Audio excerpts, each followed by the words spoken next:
I'm Steve Wiggins, and this is the Groundworks Ministries podcast. Today we're reading from the book of 1 Timothy, chapter 4. So let's focus on verses 11 and 12. Command and teach these things. No one should despise your youth. Instead, you should be an example to the believers in speech, in conduct, in love, in faith, in purity.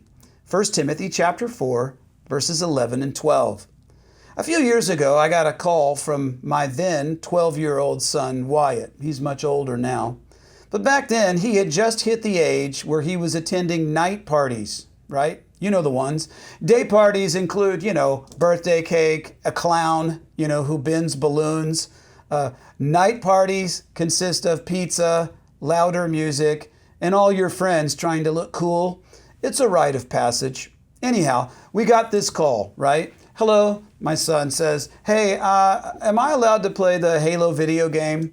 And we said, well, what is it rated? He says, M for mature.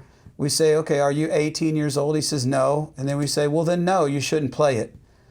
And then he pauses for a second. He goes, okay, can you come pick me up?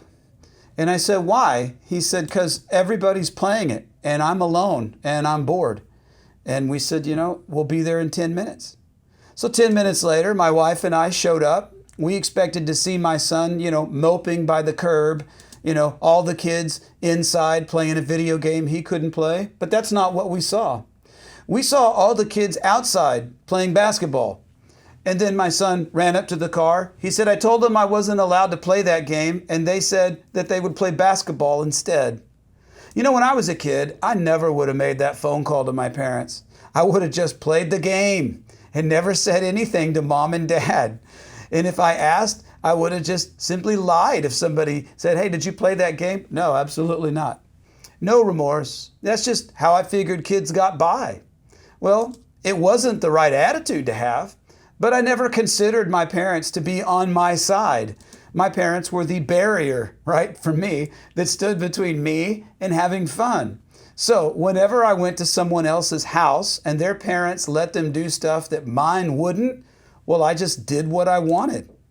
And the whole scene kind of ate at my soul because I could never be at peace because deep down I knew that I was living a lie. And let me be the first to say, I'm proud of my son, but he's not a saint as an adult. But episodes like that I just described, those still happen from time to time. And I am proud to know that we aren't his enemies. And I'm proud to know that he stands up for what he believes is right and that he doesn't let other people control him. You see, leadership is not just about age. It's about being confident and competent and convicted. And I'll never tire of telling you that God has great plans for you. Just look up Jeremiah 29:11 if you ever need to be reassured.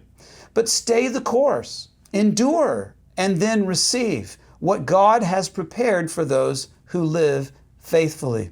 I'm Steve Wiggins, and this is the Groundworks Ministries podcast. Check us out at groundworksministries.com.